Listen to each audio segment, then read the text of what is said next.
If your parent is getting older and you know at some point you're going to have to figure out what's next, whether that's moving them closer to you, getting them into a senior living community, or just making their current home safer, this video is going to save you a lot of money, a lot of stress, and probably a few family arguments. I'm Ryan Riggins. I spent 8 years flipping houses and buying properties from families in crisis. Now I help families navigate the transition instead of profiting from it. I've seen hundreds of families go through this, and almost all of them make the same 5 mistakes. Let me walk you through them. Mistake number 1, skipping the assessment, jumping straight into action without figuring out where you're starting from. I've worked with families who spent 3 months decluttering a house they ended up selling as is. 3 months of weekends, family arguments, and stress completely wasted because nobody took 20 minutes to assess the timeline first. Other families tour 15 senior living communities before realizing they can't afford any of them because nobody did the financial homework. Here's what to do instead. Before you pack a single box, answer 3 questions. What stage are you in? Early planning, preparing to move, or urgent? How ready is the senior emotionally? And how aligned is the family? I call these the 3 windows of readiness. Get those answers first, and every decision after that gets easier. I've got a free guide linked below that walks you through this step by step. Mistake number 2, renovating the wrong things. Spending $30,000 on a kitchen remodel that returns $0 in value. This one drives me crazy because I've literally done the math with my own money. I've flipped dozens of houses. I know exactly which renovations return their value and which ones don't. Here's the truth. A $30,000 kitchen remodel on a $200,000 house in a neighborhood of $220,000 homes will not return its value. You're not getting that money back. The neighborhood caps your price. A $3,000 deep clean, fresh paint, and new light fixtures, that returns 3 to 5 times the investment. So here's what to do instead.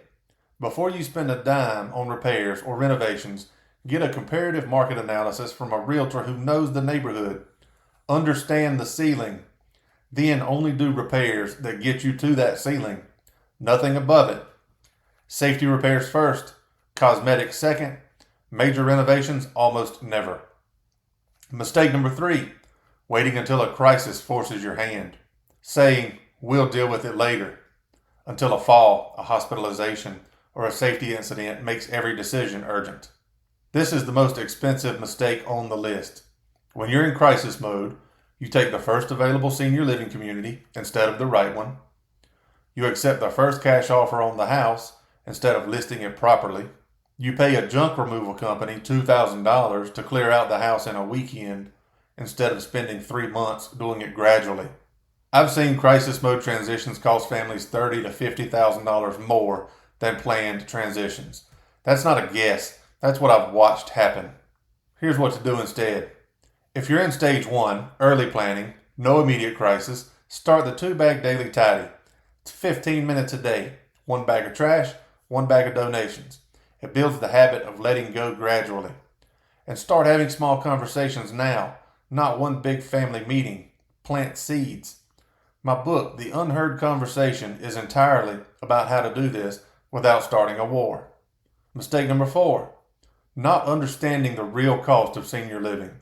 Assuming senior living is either too expensive or that Medicare covers it. Let me give you the 2026 numbers. The national median cost of assisted living right now is about $5,400 to $6,300 per month, depending on whose data you use. That's $65,000 to $75,000 per year. Memory care is even higher, around $6,700 per month. But here's what surprises families. Aging in place with in-home care often costs more. A home health aide runs about $6,900 per month for full-time care. Add mortgages, utilities, home maintenance, and safety modifications, and you're at $8,000 to $10,000 a month. Assisted living with personal care included might actually be the cheaper option. So here's what you do instead. Run the actual numbers for your situation before you make any decisions. Compare the 5-year total cost of aging in place versus moving. The math often surprises people. I've got a cost comparison tool in my blueprint that does this calculation for you.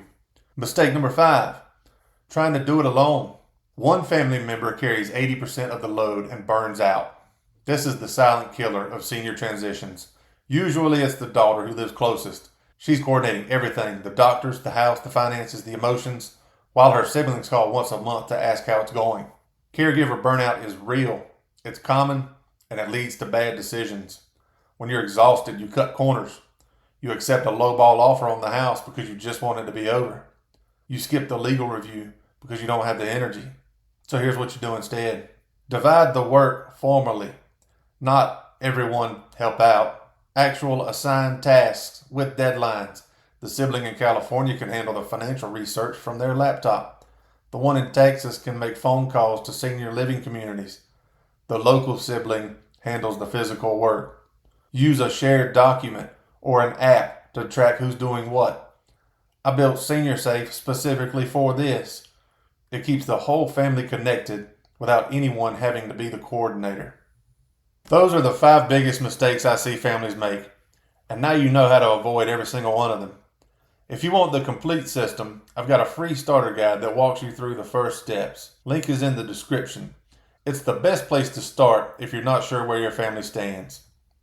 I'm Ryan Riggins, and I'll see you in the next one.